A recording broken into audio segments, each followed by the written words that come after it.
They want you to stay out. Yeah. Oh. Yeah, definitely. Is there anybody else in the house? No. Just 1, 2, 3? This mother just came home to her worst nightmare. Her husband brutally murdered in his own home. It's okay, honey. At first, she thought someone had broken in, but she would soon discover that this wasn't a robbery gone wrong. The truth was far more shocking. The killer was none other than one of her own sons. Listen, we'll figure it out, man. We'll figure it out. We can't figure it out. He's dead. He's fucking dead. Some sick thing in my mind clicked and made me want to kill him.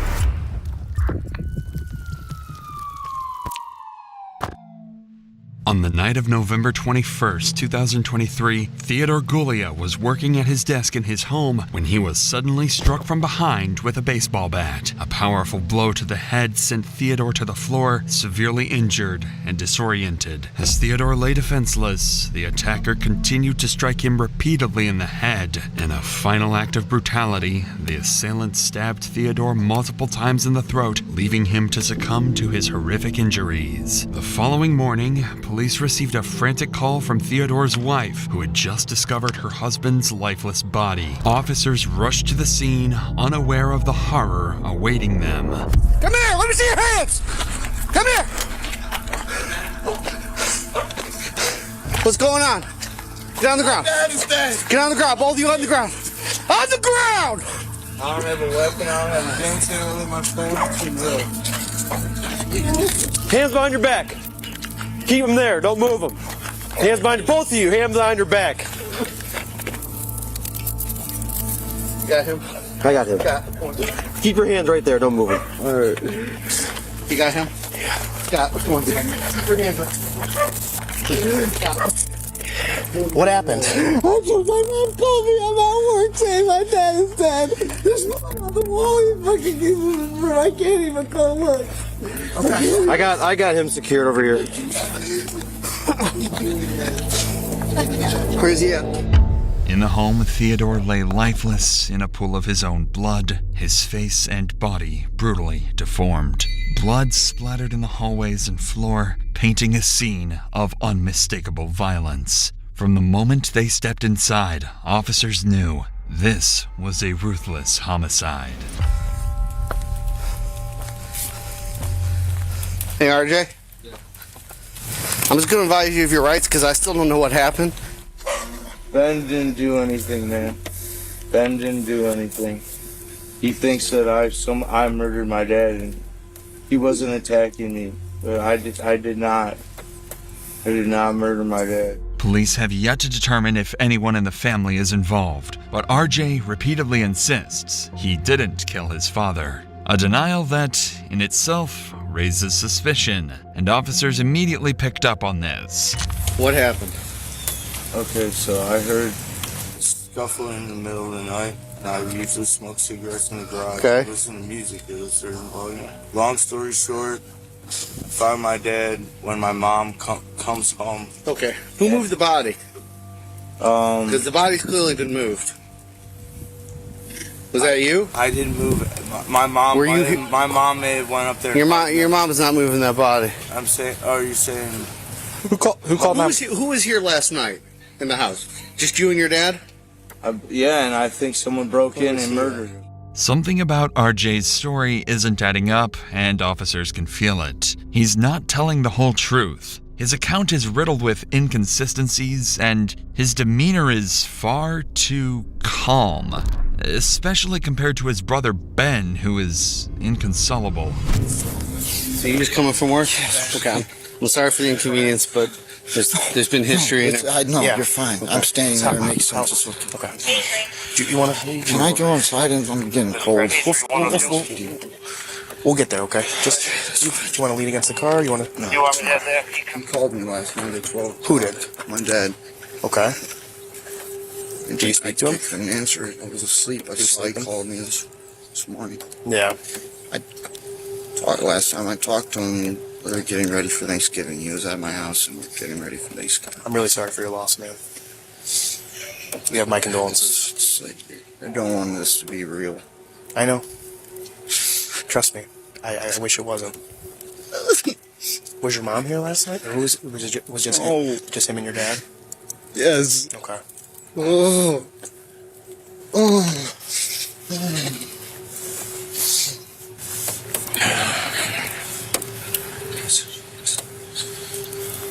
Ben seems to be in shock, yet one thing is very clear. Ben suspects that his own brother is responsible for the cold-blooded murder of their father. It might be easy to miss, but after Ben tells the officer that RJ and Theodore were home alone last night, he quietly mutters under his breath, "That piece of shit." We may take RJ back. Yeah, 100%.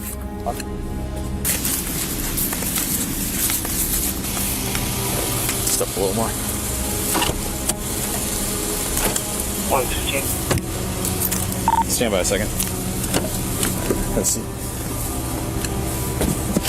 Alright, call the wrong person.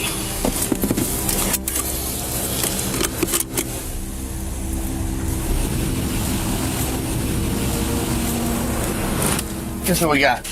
He's dead. There's going to be no. So the only thing that you guys are going to do is basically confirm it's gunshot wound to the head.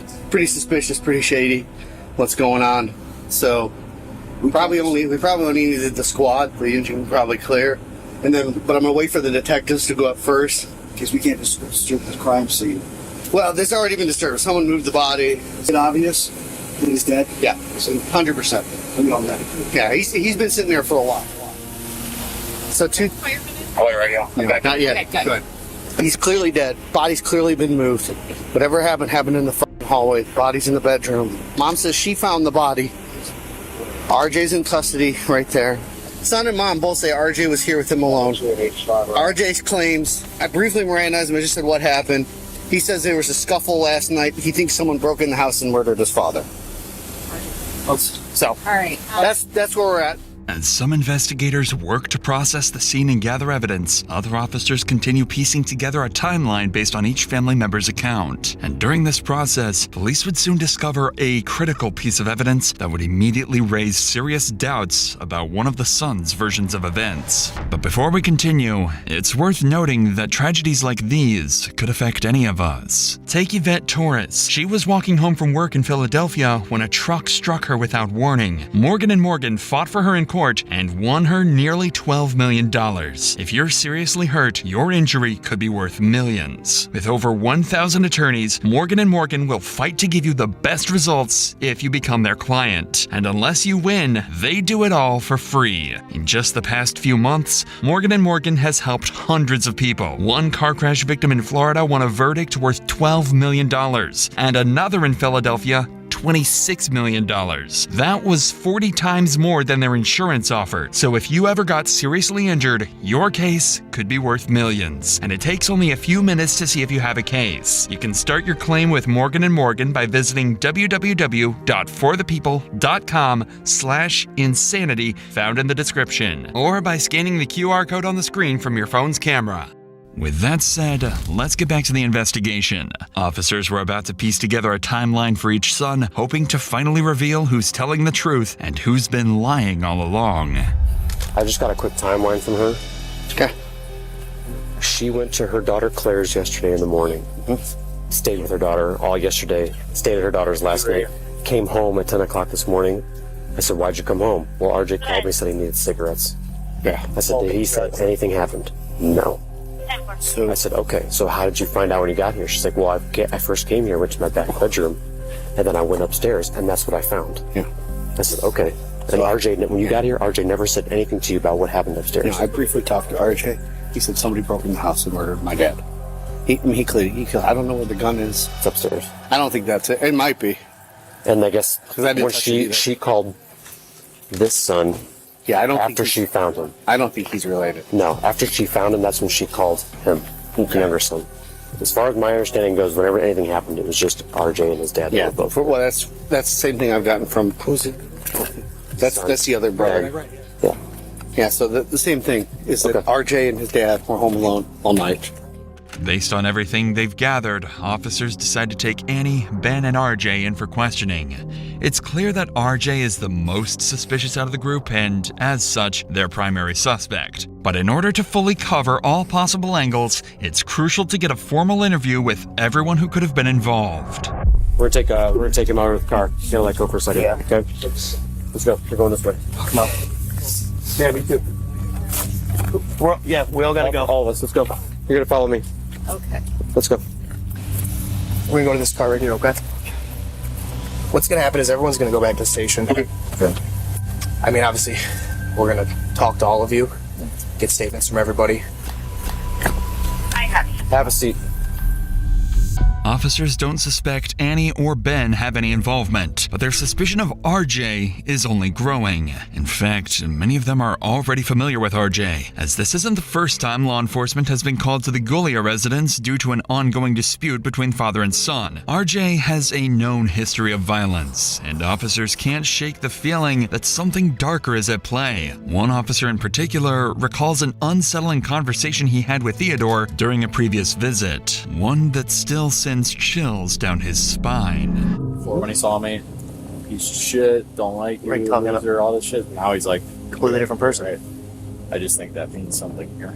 I was looking at him. He has like a 1,000-mile stare right when he was sitting on the ground. You know, it sucks. But that guy said, like, literally, I don't even know if I actually said it, but I thought it. Huh? I might have said it to his dad, like, he's gonna kill you. Like, when last time we were here? Yeah.